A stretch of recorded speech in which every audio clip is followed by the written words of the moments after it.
Assalamualaikum warahmatullahi wabarakatuh. Bismillahirrahmanirrahim. Alhamdulillahi bari'in nasam, khaliqul lawhi wal qalam. Salatu wassalamu ala rasulillah, Sayyidina wa maulana min abdillah, la hawla wa la quwata illa billah, amma ba'd. Hadratul muhtaramin, para alim, para ulama, para sepuh, sepuh, dumateng panjenenganipun Dr. Kyai Haji Saifuddin LCMA yang kami hormati, para jamaah salat Jumat Masjid Agung Jawa Tengah yang kami hormati, segenap santri MAJT Basnas, serta kaum muslim pendengar setia Radio Dais dan Radio Gaul, dan para pemirsa MAJT TV dan TVku dimanapun Anda berada. Puji syukur kehadirat Allah Subhanahu wa Ta'ala atas segala nikmat dan karunia-Nya sehingga kita dapat melaksanakan salat Jumat secara berjamaah serta dilanjutkan mengikuti kajian tematik edisi Jumat. Baik, sebelum kita mulai, mari kita buka kajian tematik kita dengan tema bertajuk masih dalam konsep istri, imro'ah dalam Al-Quran. Kita buka dengan bacaan umul kitab biridhoillah wali syafaati rasulillah ala hadiniyah al-fatihah. A'udzubillahi minasyaitonirrajim. Bismillahirrahmanirrahim. Alhamdulillahi rabbil alamin, arrahmanirrahim, maliki yaumiddin, iyyaka na'budu wa iyyaka nasta'in, ihdinas siratal mustaqim, siratal ladzina an'amta 'alaihim ghairil maghdubi 'alaihim waladdallin. Baik, bagi para jamaah ataupun nanti dari mas-mas santri, nanti bila ada pertanyaan bisa langsung ditanyakan kepada beliau. Dan bagi para kaum muslim pendengar setia Radio Dais dan Radio Gaul dan para pemirsa MAJT TV dan TVku bisa langsung menanyakan jika ada pertanyaan nanti di nomor WhatsApp kami di 0821 336 70.000. Untuk itu kita simak bersama kajian tematik pada Jumat siang kali ini. Kepada beliau Kyai Haji Dr. Saifuddin LCMA, kepadanya dipersilahkan.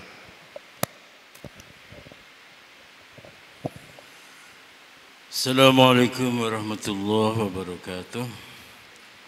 Bismillahirrahmanirrahim. Alhamdulillahirabbil alamin wa bihi nasta'in ala umuri dunya waddin. Wassalatu wassalamu ala asyrafil anbiya'i wal mursalin sayyidina wa maulana Muhammadin wa ala alihi wa sahbihi ajma'in. Rabbi shrah li sadri wa yassir li amri wa hlul 'uqdatam min lisani yafqahu qawli, amma ba'du. Jamaah kajian tafsir tematik Masjid Agung Jawa Tengah, baik yang ada di aula utama Masjid Agung Jawa Tengah, para pendengar setia Radio Dais, para pemirsa MAJT TV, TVku dimanapun Anda berada. Kali ini kita akan melanjutkan tema kita, yaitu tentang konsep istri di dalam Al-Quran,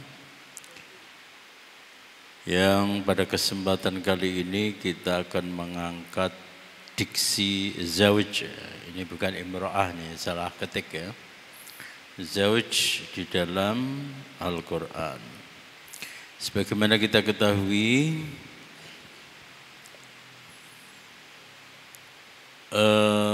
Al-Quran menggunakan 3 diksi untuk menunjuk arti istri.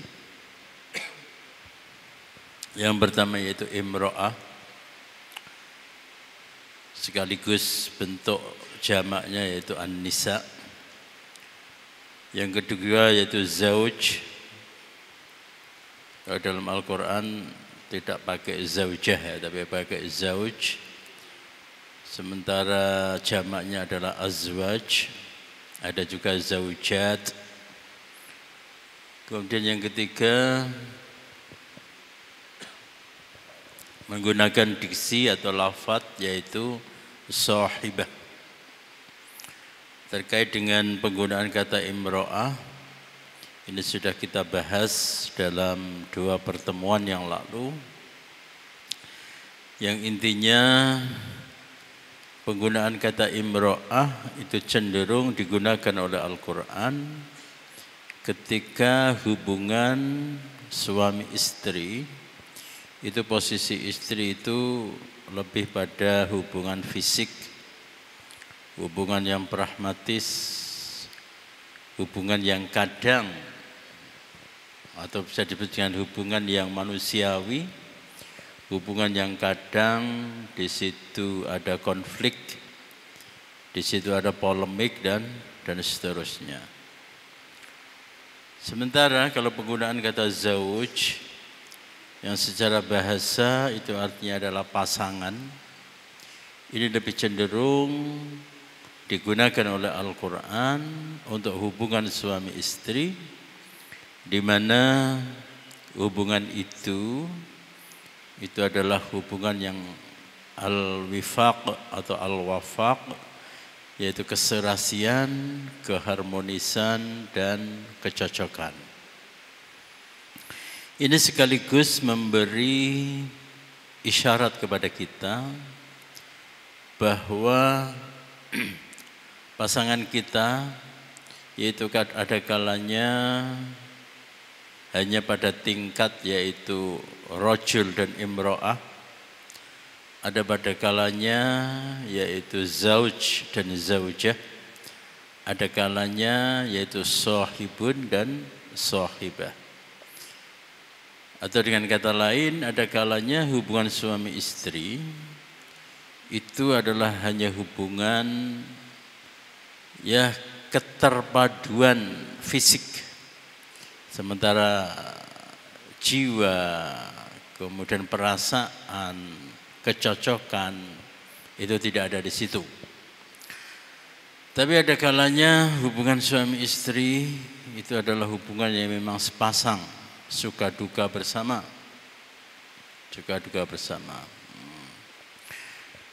Baik, kita akan melihat bagaimana Al-Quran berbicara tentang istri ketika menggunakan kata zauj dengan dalam bentuk jamak yaitu azwaj.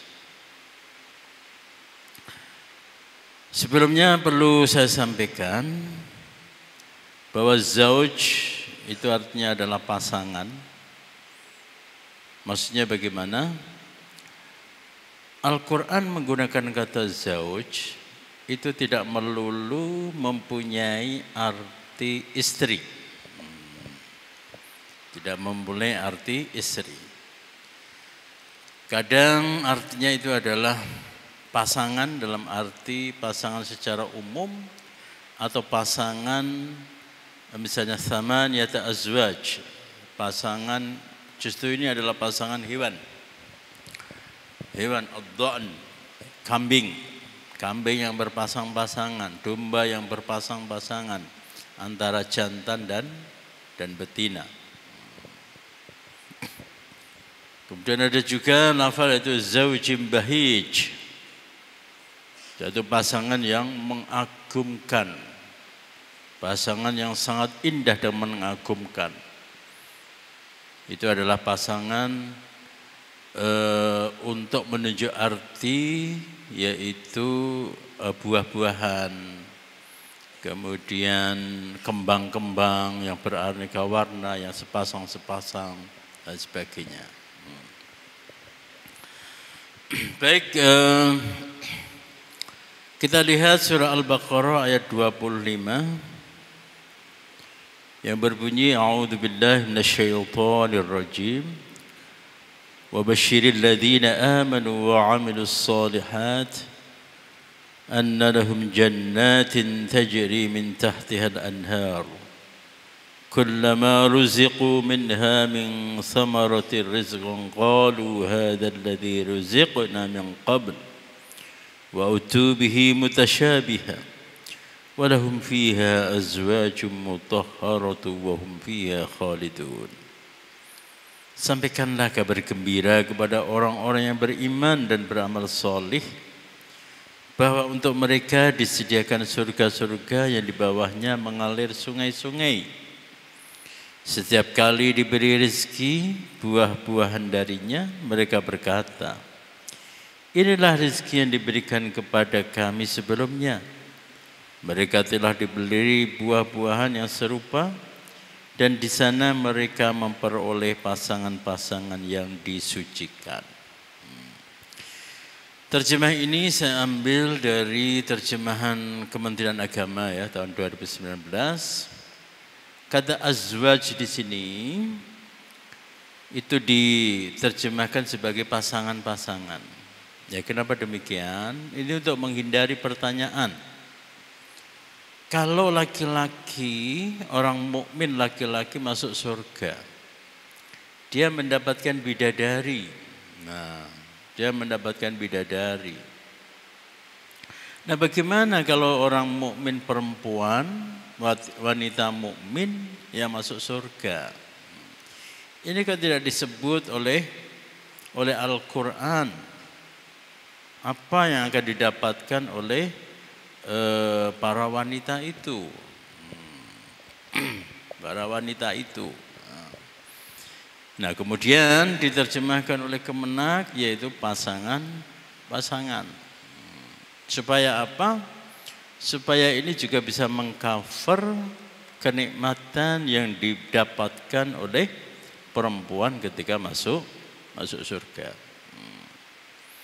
Tapi kalau kita lihat dari konteks ayat ini yang memang secara tegas itu menyebutkan wabashiril ladzina amanu, di mana di situ adalah mulhaq yaitu jamak mudzakkar salim ya untuk laki-laki, maka tidak ada salahnya kalau azwaj di situ diartikan sebagai istri-istri. Tapi kemudian kalau ada yang bertanya, emangnya di surga ada akad, gitu ya? Ada akad sehingga seorang laki-laki yang masuk surga kemudian diakadkan dengan istri-istri mereka yaitu bidadari mereka. Nah, dengan demikian perlu diterjemahnya bukan istri tapi pasangan. Tapi kalau pasangan, nah dikejar lagi pertanyaannya. Tapi kalau pasangan, kemudian di dalam hadis, di dalam Al-Quran disebutkan bagaimana seorang laki-laki mukmin yang masuk surga itu menggauli bidadari mereka dengan sedemikian nikmat, sedemikian apa. Nah, maksudnya cuma pasangan bisa digauli, ya, yaitu ini apa namanya, orang yang ingin keluar dari logika dunia untuk diterapkan kepada akhirat. Maksudnya bagaimana? Maksudnya adalah kalau sudah urusan akhirat ya barangkali logika dunia itu sudah tidak berlaku. Yang artinya apa? Ya oke lah, yang bidadari itu dianggap sebagai istri atau dianggap sebagai pasangan, dianggap sebagai teman, ya enggak masalah. Sudah berlogika dunia dibawa ke surga itu juga tidak tepat. Nah, yang bisa kita lihat di sini, ya, Allah memilih diksi atau Al-Quran memilih diksi yaitu azwaj. Azwajum mutahharah. Istri-istri yang disucikan. Pasangan yang disucikan.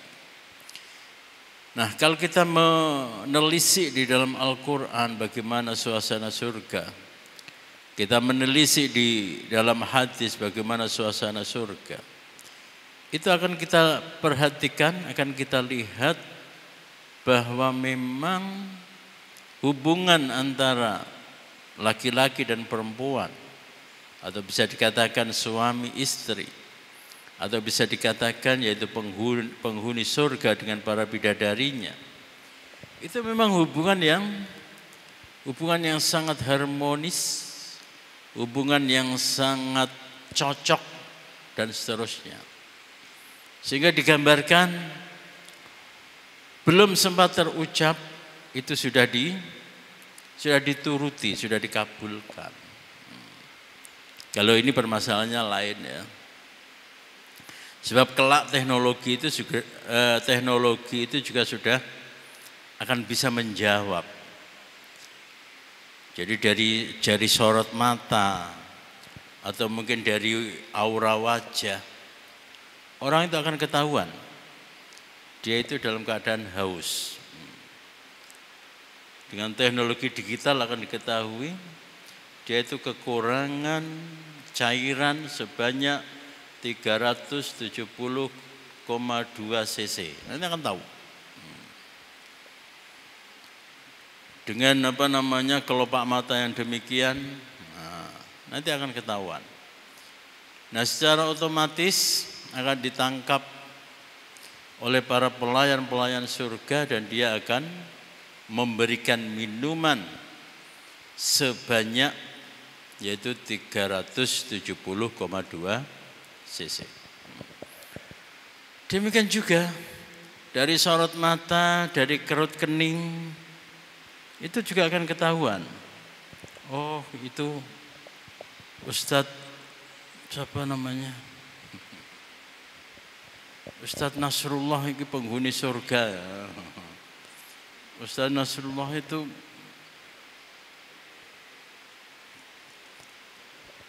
dari dari alisnya, dari keningnya dia itu ingin berhubungan suami istri. Itu akan ketahuan. Akhirnya datanglah sang bidadari untuk menemani istri itu. Dari sini kita bisa melihat bahwa pemilihan diksi azwaj atau zauj dalam konteks hubungan laki-laki dan perempuan di surga itu memang cocok ya, memang tepat. Jadi kalau ada orang mengatakan istriku adalah bidadari surgaku, itu indikatornya adalah ketika dia itu sebagai pasangan antara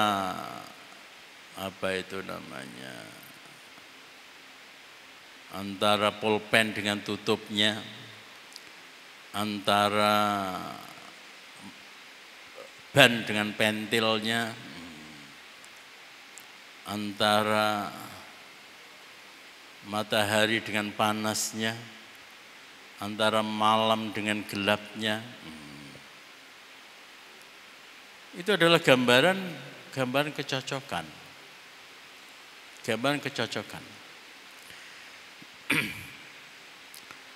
Kemudian kalau kita lihat uslubnya di sini ya, walahum fiha azwaj, walahum. Dengan mendahulukan khobar muqaddam ya, walahum. Dan bagi orang-orang mukmin itu pasangan-pasangan atau istri-istri yang disucikan. Itu artinya bahwa pasangan atau istri itu sudah menjadi milik dari si penghuni surga itu. Bidadari surga itu sudah menjadi milik dari orang-orang mukmin. Kalau dalam ayat lain misalnya ya, orang-orang kafir itu mendapatkan ancamannya, walahum fiha adzabun alim. Orang-orang kafir mempunyai siksa yang pedih. Itu artinya apa? Itu artinya bahwa orang kafir atau siksa itu melekat ke dalam diri orang-orang kafir. Jadi kemana? Dia jalan ngalor kena siksa, mabur kena siksa, di neraka dia, neraka. Kemudian mundur kena siksa, maju kena siksa. Itu gambaran dari walahum adzabun alim. Nah, ketika orang-orang mukmin di surga itu digambarkan yaitu walahum fiha azwaj, itu artinya adalah kemanapun dia pergi itu selalu diiringi oleh bidadari-bidadari itu. Selalu diiringi oleh bidadari-bidadari tersebut. Nah, kalau itu kita terapkan ke dunia, misalnya ya, ada yang ngomong bidadari surga, yaitu ya meskipun hiperbol ya, maka indikatornya adalah apakah istri kita itu adalah suatu sosok yang kita miliki. Dan kalau kita lihat di surah An-Nisa ayat 57. Nah, ini sama ini.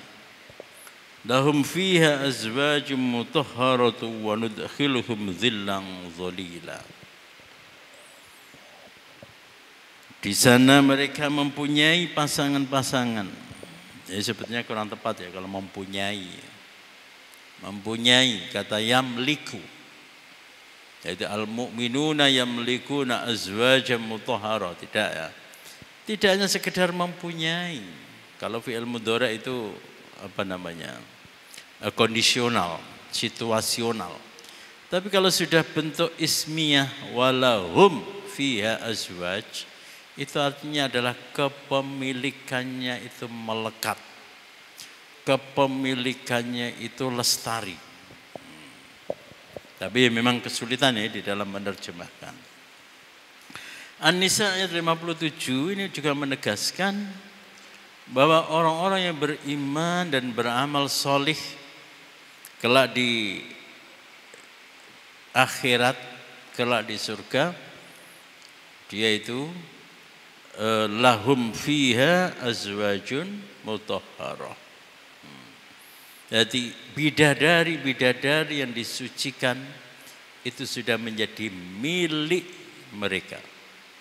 Yang namanya milik itu seperti baju yang selalu dikenakan kemana-mana. Nah. Baik, untuk selanjutnya terkait dengan zauj, yaitu berbicara tentang istri Nabi Adam.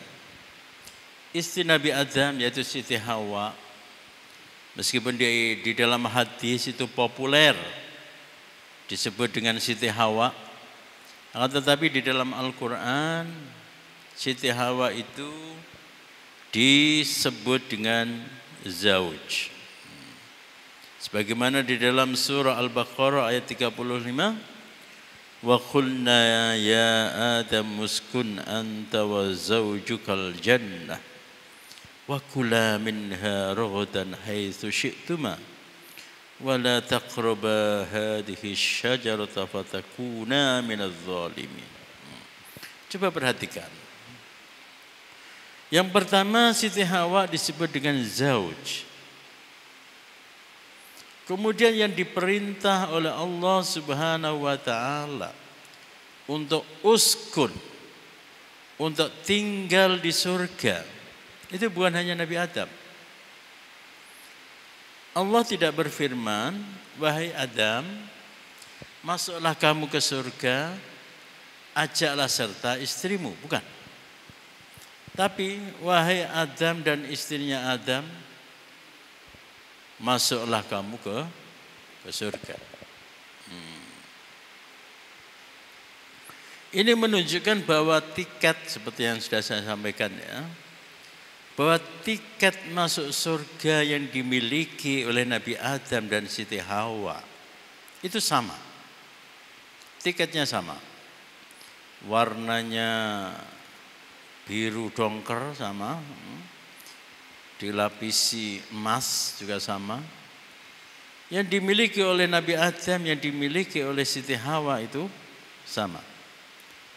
Kemudian perintah wa kula minha ragadan haitsu syi'tuma. Perintah untuk makan, perintah untuk merahapi nih cara Jawa ya. Perintah untuk menikmati makanan-makanan di surga. Itu juga ditujukan kepada Nabi Adam dan Siti Hawa. Larangan wala taqroba. Wala taqroba, larangan itu juga diberikan kepada Nabi Adam dan Siti Hawa.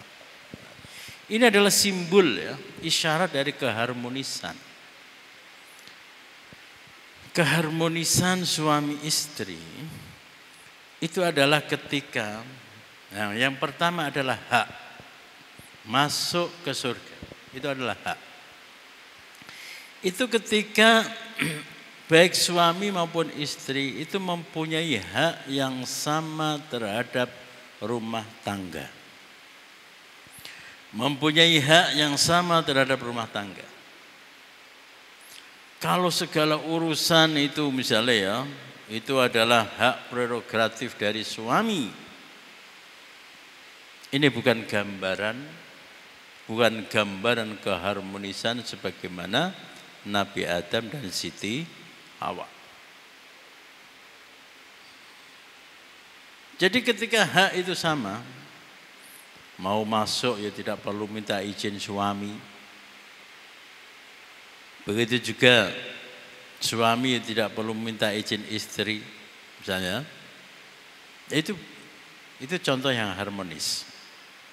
Kemudian yang kedua, wa kula minha raghada.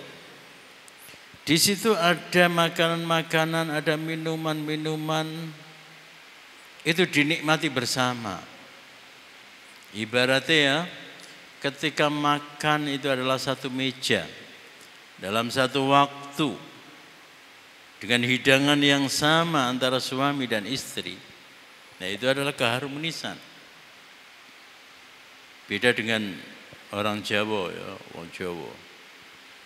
Kau nek bojo lanang mangane ning meja,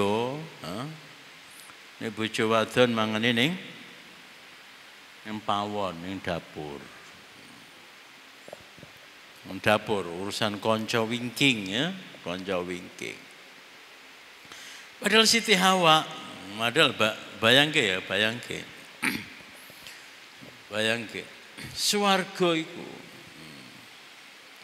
Swarga itu bukan milik dari Nabi Adam, juga bukan milik dari Siti Hawa. Meskipun demikian, kedua-duanya itu mempunyai hak yang sama. Dan yang ketiga, ciri keharmonisan suami istri merujuk pada Nabi Adam dan Siti Hawa. Kalau larangan itu juga harus berlaku kepada dua-duanya, kepada suami dan istri. Jangan sampai larangan-larangan itu hanya berlaku kepada istri, sementara suami tidak ada larangan.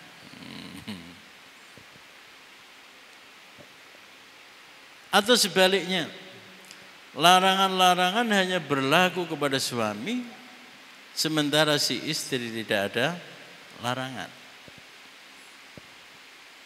Kalau si istri ada kewajiban, si suami juga ada kewajiban. Meskipun bentuknya berbeda ya.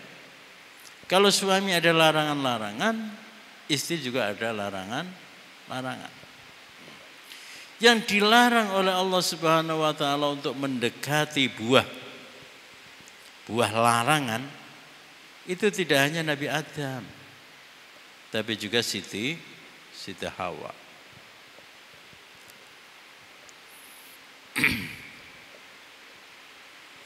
Ya yang namanya buah ini ya, buah larangan itu, yaitu kenapa beliau akhirnya kemudian dipindahkan ke alam dunia ya, alam bumi ya, alam bumi. Ya ini sebetulnya bukan suatu dosa besar, itu bukan ya, dilakukan oleh Nabi Adam dan Siti Hawa. Ini hanya permasalahan bahwa orang dengan derajat anbiya, orang dengan derajat para nabi dan rasul, itu setiap tarikan nafasnya, setiap gerakan tubuhnya, itu adalah atas perintah dari Allah Subhanahu wa ta'ala.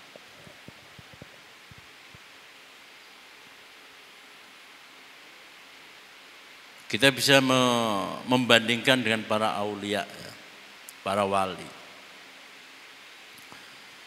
Kalau para wali itu melakukan tindakan apapun, itu adalah atas perintah dari Allah Subhanahu wa taala. Kalau kita ya, sini wong awam, itu adalah atas perintah syariat, atas perintah fikih. Atas perintah fikih. Gelem salat iku nek ana adzan. Gelem salat nek pas waktune waktu zuhur. Gelem zakat iku nek wis nisab.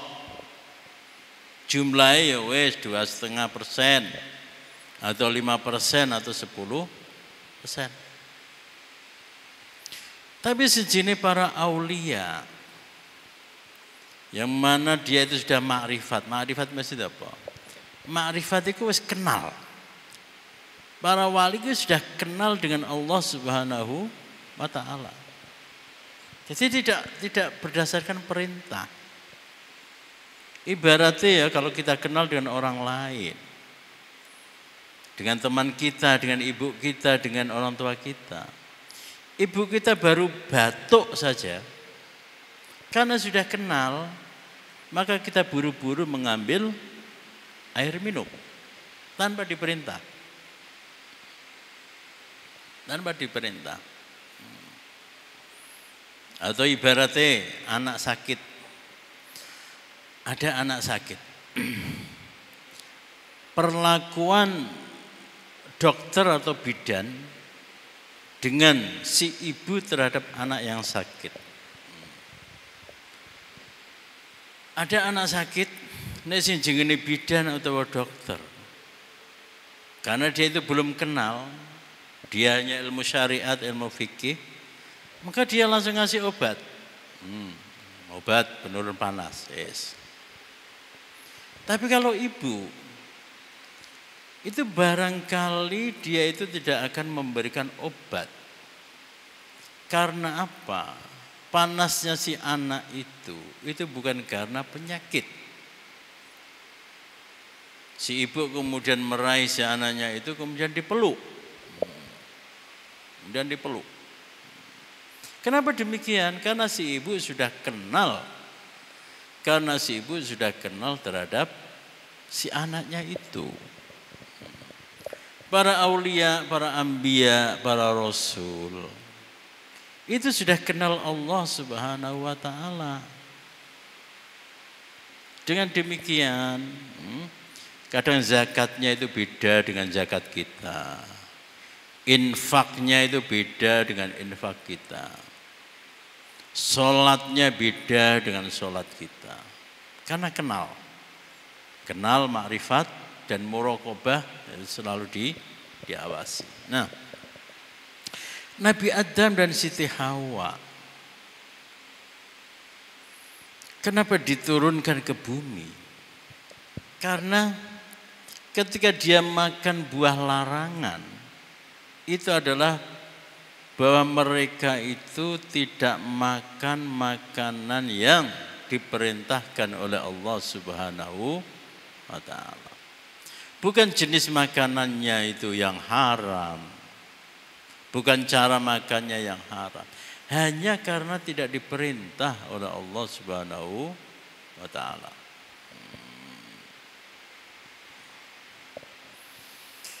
Nah, terkait dengan suami istri, kembali lagi saya sampaikan ya, bahwa ada 3 indikator keharmonisan suami istri yang bisa kita ambil dari Al-Baqarah ayat 35.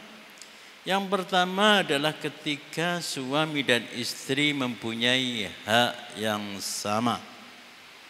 Yang kedua, ketika suami istri itu mempunyai hak yang sama di dalam menikmati nikmat atau rizki.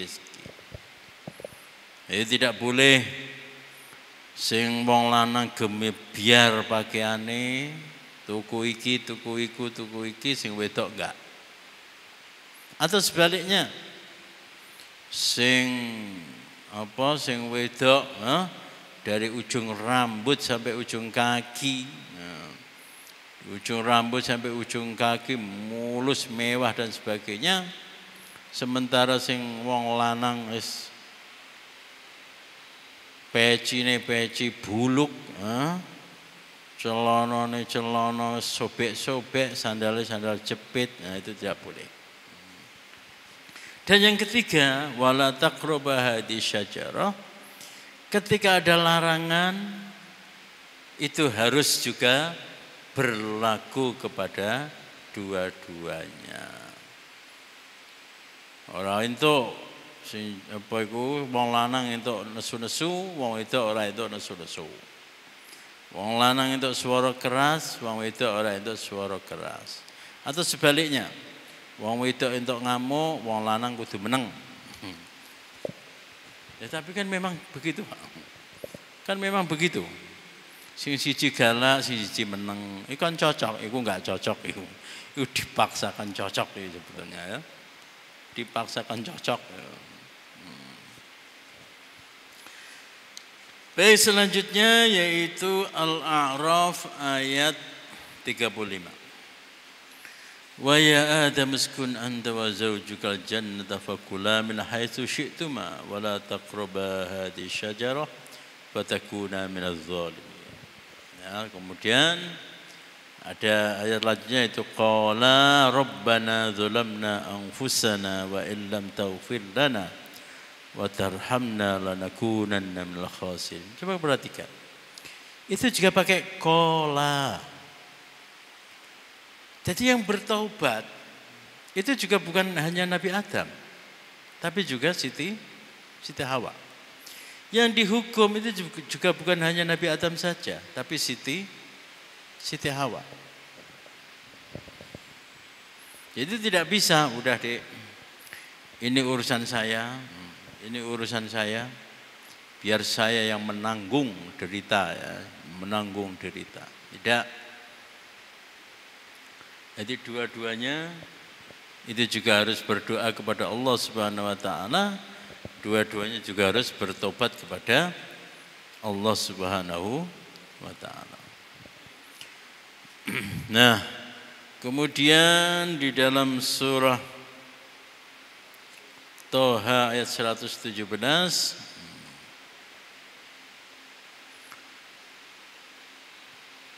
khalaqakum min nafsin wahidah thumma ja'ala minha zawjaha wa anzala lakum minal an'ami thamaniyata azwaj. Ini cerita tentang Nabi Adam dan istrinya. Dia menciptakanmu dari jiwa yang satu yaitu Adam. Kemudian darinya dia akan menjadikan pasangan atau istrinya. Dan dia menurunkan 8 pasang hewan-hewan untukmu. Siti Hawa itu tercipta dari apa? Ada yang mengatakan itu tercipta dari tulang rusuk Nabi Adam. Ini gimana ya? Ketika Nabi Adam tidur, kemudian tulang rusuknya diambil. Setelah diambil kemudian kun fayakun menjadi seorang perempuan. Tapi kalau kita melihat dari ayat ini, nanti akan dijelaskan secara panjang lebar ya di pembahasan yang akan datang. Kalau kita melihat dari sini bahwa istri dari Nabi Adam itu adalah tercipta dari bahan yang sama dari Nabi Adam. Ya, ini tidak harus berupa tanah ya. Sebab penciptaan Nabi Adam itu ada unsur tanah, ada unsur api, ada unsur air. Tapi juga ada unsur yaitu ruh. Wa nafakhna fihi min ruhina. Ada unsur dari ruh. Nah, ada ulama yang berpendapat, misalnya Dr. Ibrahim Khalifah dari Mesir ya. Beliau berpendapat bahwa istri atau pasangan dari Nabi Adam, kalau kita merujuk kepada ayat, Di sini tidak menunjukkan bahwa istri atau pasangan dari Nabi Adam itu tercipta dari tubuh Nabi Adam. Tapi Siti Hawa itu adalah tercipta dari bahan yang sama, yang mana dari bahan itu Nabi Adam alaihissalam diciptakan oleh Allah Subhanahu wa ta'ala. Adam di Adam. Adam bilang, boleh Siti Hawa. Nah.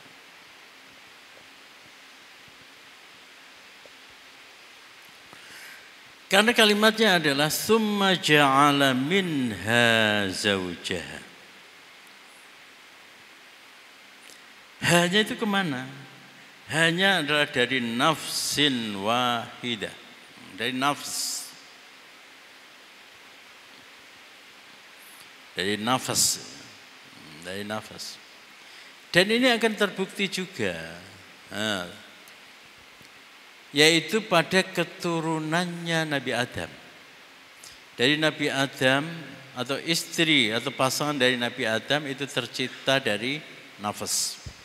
Tercipta dari sesuatu. Keturunannya Nabi Adam. Nah, keturunannya Nabi Adam atau kita lah.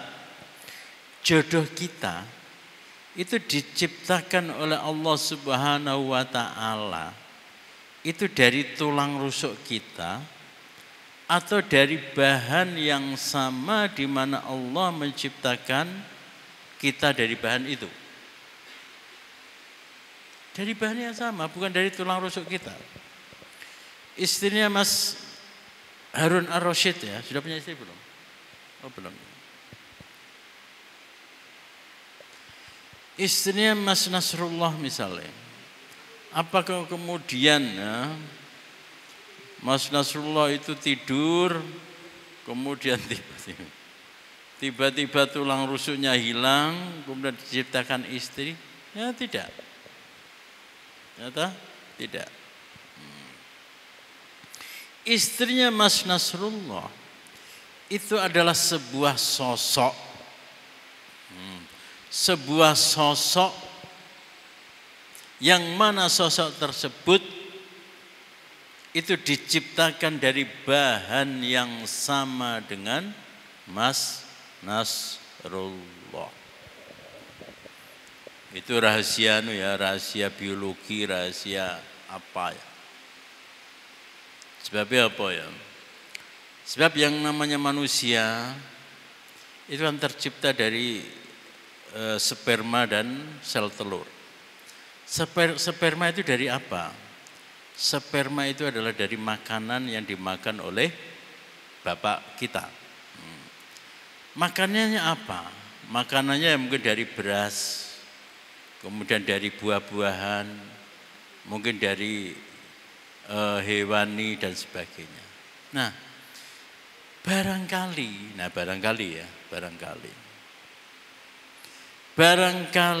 bahan makanan yang dimakan oleh Mas Nasrullah atau bapaknya Mas Nasrullah itu sama dengan bahan makanan yang dimakan oleh istrinya Mas Nasrullah. Ya mbuh ceritani. Apa biyen niku padha-padha tuku ning pasar Karangayu misalnya. Sebab pasar Karangayu itu ya bahannya itu ya dari dari Bandungan ya, dari Bandungan. Bandungan itu juga dari mana? Apalagi kalau kita tarik lagi ke belakang bahwa yang namanya buah-buahan itu bisa menjadi putik buah ya, putik bunga itu ya berasal dari angin yang bertiup atau lebah yang membuahi.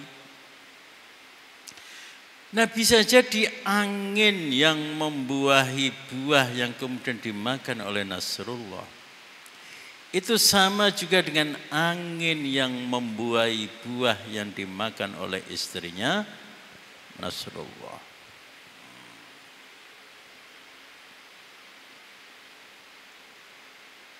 Jadi penciptaan manusia itu ya bukan sifatnya itu random, itu ya bukan ya. Tapi sifatnya itu memang, kalau dalam Al-Quran itu disebutkan wa arsalnar riyaha lawaqiha, bahwa angin yang bertiup itu memang dikirim oleh Allah Subhanahu wa taala. Memang dikirim oleh Allah Subhanahu wa taala. Angin-angin yang membuahi tanaman, angin-angin yang membuahi bakal air kemudian menjadi hujan di langit, itu memang dikirim oleh Allah Subhanahu wa taala. Kalau dikirim itu artinya adalah bahwa bagaimana bentuk anginnya, kecepatannya berapa, tujuannya kemana, itu sudah berdasarkan kehendak dan tadbir, pengaturan dari Allah Subhanahu wa taala. Kalau kita contohkan kelahiran dari Nabi Muhammad atau bakal bayi dari Nabi Muhammad SAW, maka buah yang dimakan oleh Sayyid Abdullah, ayahnya dari Nabi Muhammad SAW, itu juga memang buah yang sudah didesain, yang sudah diatur oleh Allah Subhanahu wa taala. Angin yang membuahi buah yang akan dimakan oleh Sayyid Abdullah itu juga angin yang spesial. Ya. Kita bisa melihat kisah Imam Syafi'i. Kisahnya Imam Syafi'i, ayahnya yang demikian wirai, ibunya itu demikian wirai juga. Itu juga dari makanan. Dari makanan. Nah, jadi kalau di sini dikatakan bahwa pasangannya Nasrullah, pasangannya Mustaqim, pasangannya Hendi dan sebagainya, itu diciptakan dari bahan yang sama. Itu ya artinya adalah semacam itu. Semacam itu. Nah, ketika Nabi Adam itu diciptakan dari tanah, itu ya tidak kemudian berarti bahwa selain Nabi Adam atau Siti Hawa, atau Siti Hawa itu tidak diciptakan dari tanah. Bisa juga diciptakan dari tanah, cuman pemberitaannya tidak disampaikan kepada kita. Jadi begitu ya. Ya ini kemungkinan penafsiran yang insya Allah akan kita perdalam dalam pertemuan mendatang insya Allah. Baik, para hadirin sekalian, demikianlah yang bisa saya sampaikan. Ada pertanyaan? Waduh, ya silakan.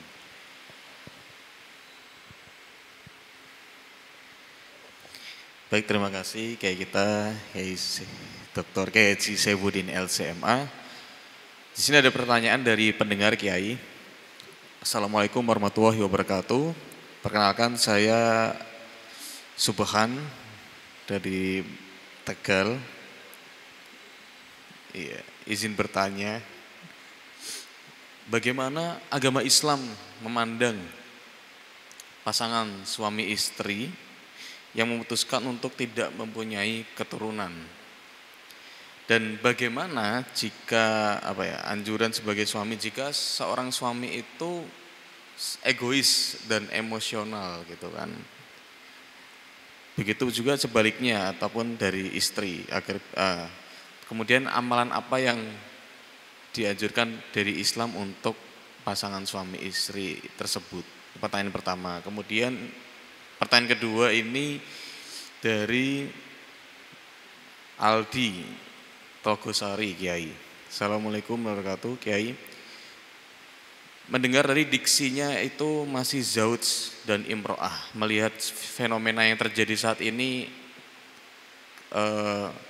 KDRT, Pak Yai.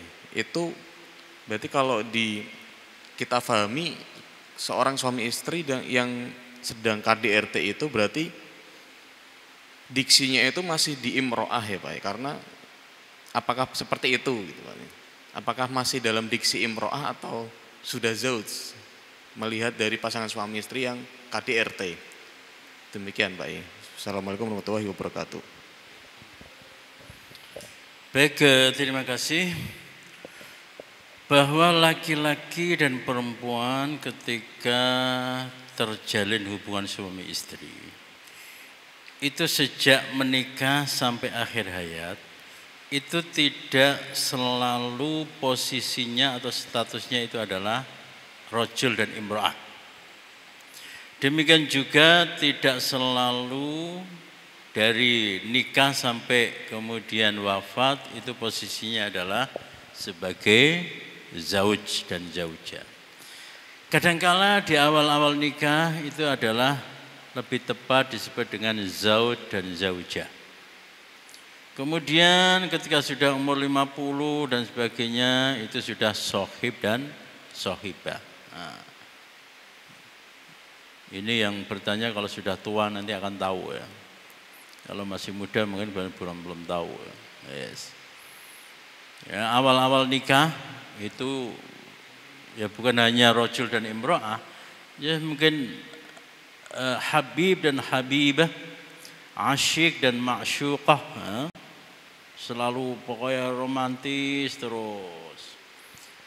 2 tahun, 3 tahun setelah punya anak, ya seperti rajul dan imro'ah.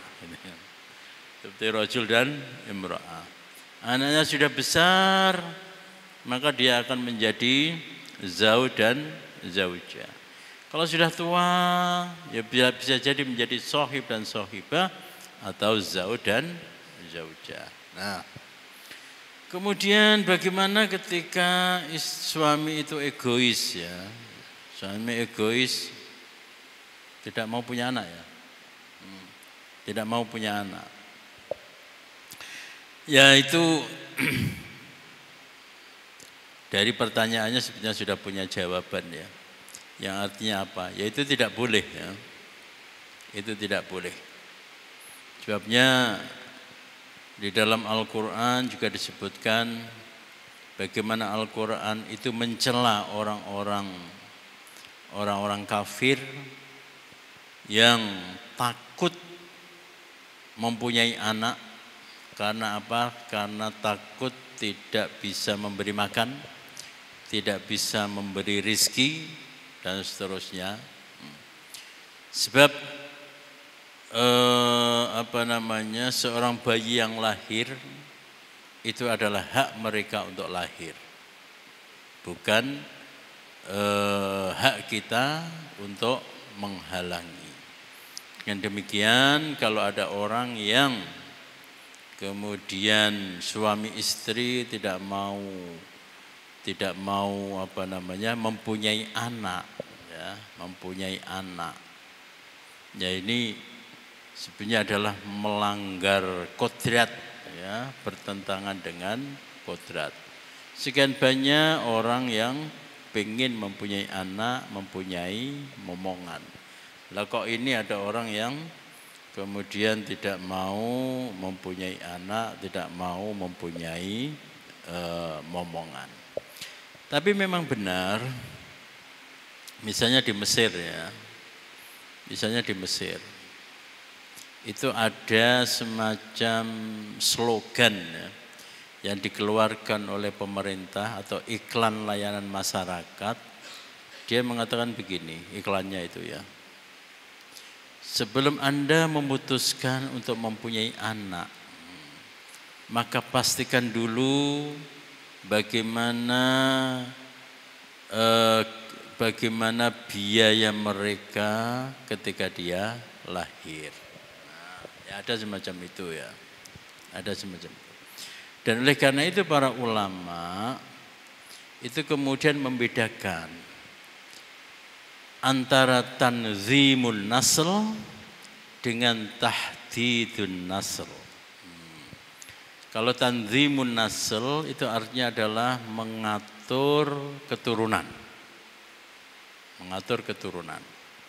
Kalau tahdidun nasl itu artinya adalah membatasi atau merasa cukup dengan keturunan yang ada.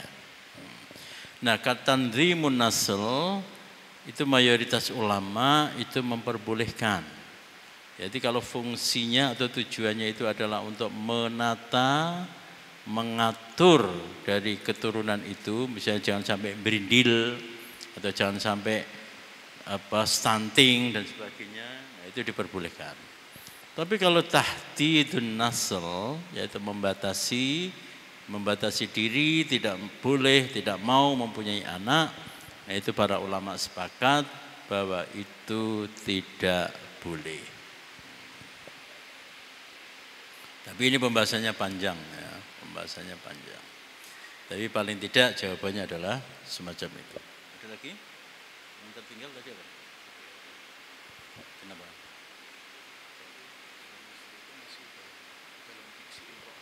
Oh iya betul. Kalau KDRT, ketika suami dan istri itu ada KDRT, ya benar, itu adalah rojulun dan imro'ah. Jadi hanya sebatas hubungan keduanya itu adalah hubungan fisik, hubungan keduanya itu adalah hubungan surat, sementara kecocokan jiwa, kecocokan rasa, kecocokan sikap itu tidak ada di situ. Nah. Tapi yang namanya KDRT itu ya sama ya. Yang menarik itu adalah bahwa para nabi itu istri-istri Nabi itu ada yang disebut juga dengan zauj, ada juga yang disebut dengan imro'ah. Dan ini adalah manusiawi ya.